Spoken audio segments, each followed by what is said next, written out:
We have international contests around the world, and only the Olympia has a select group of people as if they're the only ones qualified to judge. It's a physique show. Yeah. They can judge all these shows, but when it comes to Olympia, no one else can break into this. And that's how you keep control. But were you frustrated? I wasn't frustrated because I was so busy. I was at some time, I think I was sponsored by like 9 or 10 different companies at one point in my career. My boss was Joe Weider. I didn't answer to the federation. So you still felt like you were winning? I was winning because I was living the life I wanted to live. I recognized the system that I was in. And if you can recognize the problem, you can deal with it. I wasn't leaving the Mr. Olympia pissed off. My check was coming from Joe Weider.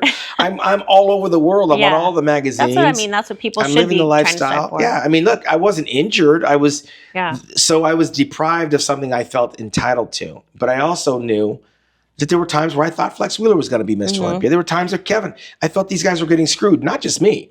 So if you can understand why it's happening, then it's easier to sleep at night. But as quickly as that show was over, I was on the airplane going to another country. I'm signing autographs. I'm endorsing products. I'm living that life as a teenager that I thought was the glamorous life. So how could I be frustrated, angry, mad, disappointed over one contest? I only competed pretty much once a year. The Olympia was my thing. And understanding the dynamic of what was happening when I went in the show allowed me to then comprehend that I'm going to a show that I'm probably not going to win. Oh, you qualified. Every year I qualified by being in the top five. Yeah. So it's an automatic requalification back then.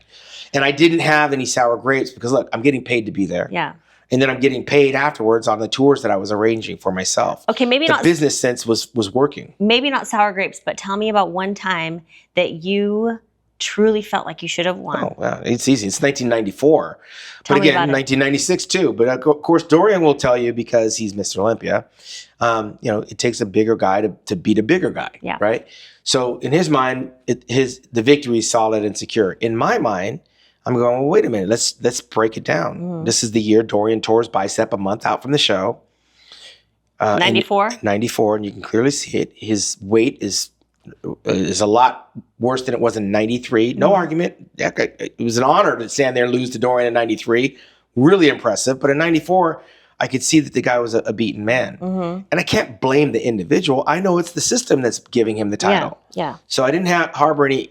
He took offense to me critiquing his physique. We weren't friends. But you can't hide the belly.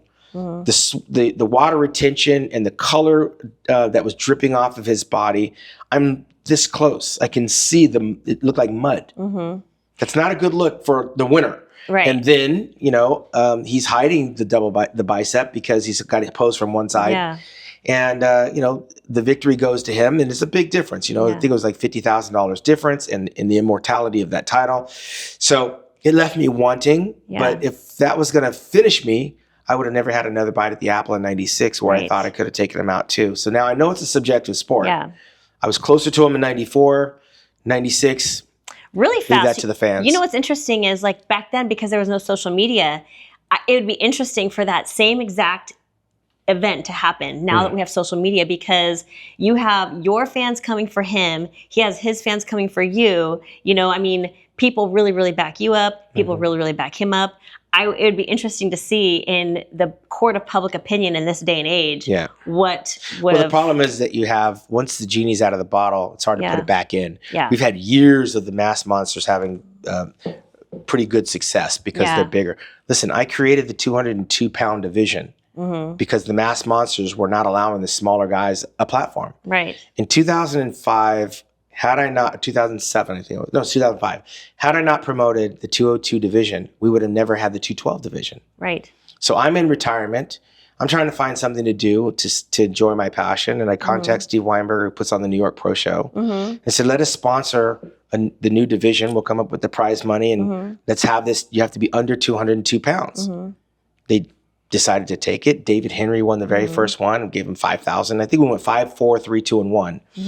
And from that, Kevin English would come on to win 3 202 Olympias. So then they elevated it. Yeah, I started that. Yeah, so that's awesome. And this comes from your passion for wanting to maintain that classic Yeah, I mean, we needed to get back to the beauty, and I just thought we were losing it because the big guys are just going to make the smaller guys extinct. Yeah. If they know they can't win, there's no reason to go. It's true. So I put my money where my mouth is, and the two divisions were separated. Mm-hmm. And from that, they went up to 212 pounds. And of course, James Flex Lewis won, I think, 6 or 7 of those. And we heard, other names like Guy Cisternino and Jose Raymond. These are names you would never even hear from. Now we got Sean Clarita, Derek Lunsford, Keon Pearson. If that 202 division didn't exist back then, those guys probably wouldn't be able to bodybuild.